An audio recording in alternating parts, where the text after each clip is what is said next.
In this video, I'm going to talk about how to charge more as a contractor, really as a general contractor, but it probably applies to other areas of effort. And I'm going to, from this moment moving forward, assume that you're qualified, that you actually have skills, that you actually know how to get some things done and provide value for people. Because that's what we are really doing, is providing value and hoping to be paid in a way and enough that at the end of the year we've actually got something to show for our efforts. So if you're struggling to communicate to people why it is that your price is the price they should take, if you're struggling trying to figure out how to have something left at the end of the year after you sort of stagger across the finish line on a couple of big jobs, I've got a couple of ideas here that might actually help you. Item one, it's a real skill set learning which clients you should take and which clients you should leave alone. Because the 80-20 rule is very real in contracting, just like it's real everywhere else, and it's this, that 80% of your trouble is going to come from 20% of your clients. So the challenge for a general contractor is to identify the 20% before you sign the document.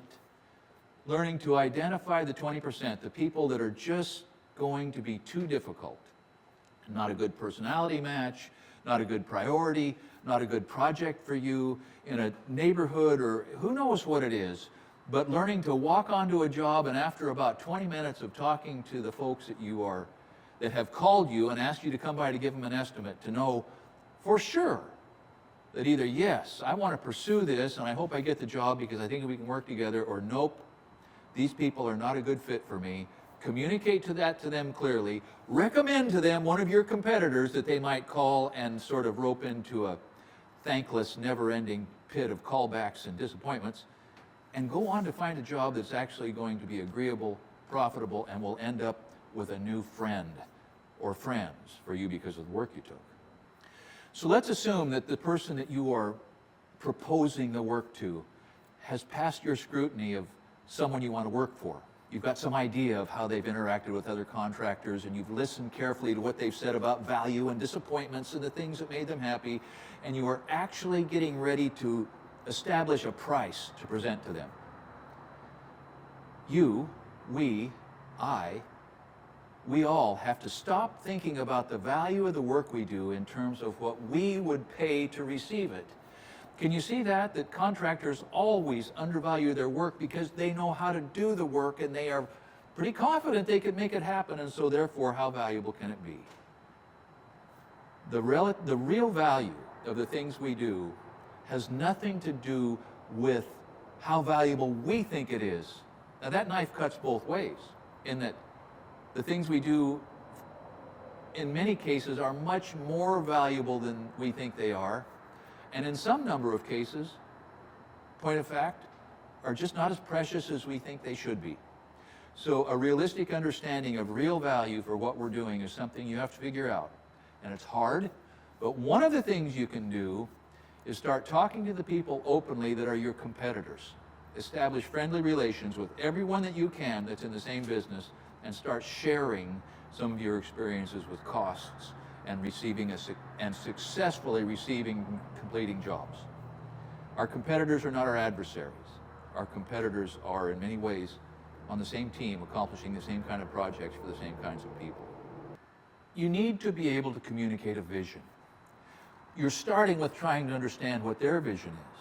You're bringing to that understanding all the experience you have and all of the other jobs you've done and all of the magazine articles that you looked over.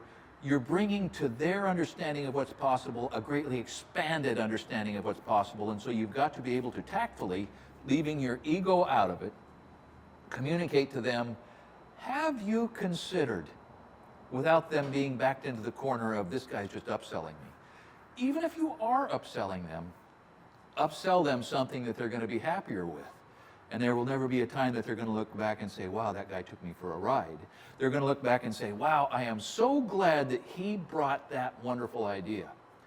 Now, managing that and how to do that is going to be different for you with every client, and just in the same way that every friendship is not the same, every agreement and every client's not going to be the same, but you've got to be quick enough on your feet and socially adept enough to read the personalities that you're having to engage with. So now let's just imagine that you can tell the vision is beginning to become clearer for them. They know now what some more of their options are. Probably your next task, or the thing that's going to make it easier for you to charge more, is to manage their uncertainty, because they are scared to death. I mean, unless they have an unlimited budget, and a few of those people are out there, and they're all very sophisticated, but you've got to help the people who are sweaty about the dollar amounts reduce their uncertainty about the outcome. How messy is this going to be? How long is it going to take? Am I going to have to move out of the house? What's the payment schedule going to be? Is there any kind of a warranty associated with all this? You have to, in reducing their uncertainty, you are increasing what they're willing to pay, and you are increasing your obligations to follow through on what you said you were going to do. So managing expectations, decreasing uncertainty, communicating the vision are key if you want to put yourself in a position to actually be paid for this work. So before I get to the bit about bidding and estimating, it's important that you help them understand that you're going to be easy to work with, because easy to work with is one of the criteria that they're hoping for, and it frankly will make a higher number easier for them to wrap their head around if they have confidence, both because of your references and your referrals and the people they've talked to, and because of your initial or maybe the first 2 visits. They can just tell, I can work with this guy. And you can tell, I can work with these people. Because at that point, that's going to translate into a higher value experience for them, and they will be perhaps more comfortable with the idea of paying for that. Because nobody wants to pay for something that they didn't enjoy. And the way the personalities mesh and the way you communicate that is going to be a big part of them being able to accept the number you come with once you have put the numbers onto the paper. All right, so bidding. Estimating these jobs and bidding it. First item is, you need to be missing a significant percentage of your jobs that you bid because you're too high. If you're not missing jobs on account of cost, you're leaving money on the table. There is a psychological blow. I mean, it's kind of like a shot to the jaw to work up the numbers and have sort of gotten acquainted with these people and invested your creativity and done all of these steps and give them the number that you think is fair and then have it rejected. It hurts. But the fact is, you can't always be the low bidder and expect to remain in business. If you are always the low bidder, there's going to come a time when it's just not worth it anymore. And getting the jobs with the money is a function of how many jobs you approach and how many people you become acquainted with and how you your money is made or lost in making the deals. And if you don't approach a significant number of deals, looking for the deals that actually have profit in them and that you can do signature work on, then you're going to be stuck as a bottom feeder. And bottom feeders have to get really used to the taste of mud. And I did that for a long time. And finally mud becomes nothing that you want to have as a steady diet, which means you have to be willing to miss some jobs because of cost. When you're bidding a job, and you know that you're bidding against other people, the materials are a fairly fixed cost. Unless it's a design build and you are proposing the materials, so you have some latitude in which materials you're proposing, the materials are usually, within, 10%, going to be pretty much uniform across everybody that bids off that set of drawings. But the estimation of the labor is not. You're going to be tempted to bid the labor on a best case scenario. How much can I get done? How much can we get done? If I put my best crew on there, we can knock that out in this period of time. And yeah, you might. But Murphy's Law is nowhere more powerfully evident than in construction. And the fact is, it never goes according to a best case scenario. So stop bidding it like it will. Bid it on somewhere near a worst case scenario, so that when you have to go in there and maybe tear something out because you're just not satisfied with how it went, you got a little money in there for that. Or if at the end of the job you have an opportunity to do something extra without charging them for it, without writing up a change order, which I recommend you always do. If you want to choose to provide something to them as a sort of a gift for the psychological benefit and benefit to your reputation that that will bring, darn it, you can afford that. Because some of that work went smoothly. And you had enough in there on the labor side to cover some of the unexpected problems and bad weather and shipwrecks and late delivery and broken windows and all those things that you cannot anticipate but are going to happen, can really only be dealt with by increasing your overhead that you lay on a job, the profit you put onto a job, or put some extra slack in the labor, because trust me, you're always going to need it. So change orders, you know, a change order from the perspective of the client is a dirty word. I talked to a guy one time who bragged to me that he had entered into a deal with a framer, and he showed up at the final negotiation with a dictionary. And he opened up the dictionary to change order or change, and he tore the page out. And he asked the framer, he said, "You know what I just did?" He said, "I tore the page out that had the definition of change order. I'm not interested in them."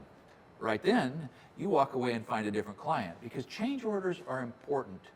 And whether you're a guy that has a standard form and it has contract language, and you put in the labor and the material, and whether your change order is formal or just written down on a piece of a 2x4 and stuck out there and say, "This is what that's going to cost." Now, I recommend that you err on the side of detail in a form that they receive and you receive, so everybody can relax. It takes the ambiguity out of, what is this going to cost me? And it takes the ambiguity out of, oh, how much am I going to get paid for this? It's professional. I recommend that you do it. And if you're not doing it, turn over a new leaf. So the last item I want to talk about is the elephant in the living room. And it's the hardest thing to figure out. And it's different in every community or state or part of the country or part of the world, and it's overhead and profit. Spend some time educating yourself. I spent a long time as a general contractor thinking that 20% overhead and profit was enough. And it wasn't. It just wasn't. Your overhead is bigger than you think.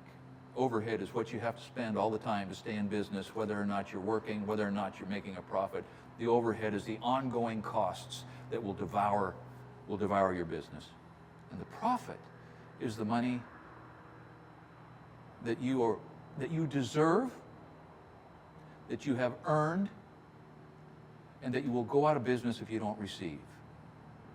Now, that 20% overhead and profit, it kept me showing up, but it kept the wolf on the doorstep. And then I read an article in the Journal of Light Construction on this topic, and it laid out different ways to figure it in different parts of the country. And I found out that there were remodeling contractors on the East Coast that were putting 50, 60, 70% overhead and profit. Some of them 50% profit. I could never look a client in the eye with those numbers. But it enabled me to break free of the idea that all I was entitled to was just enough to keep moving forward. That is a thinking error. You're entitled to make some money because you're taking terrible chances. You're wearing out your body, you're spending your life, and there has to be profit.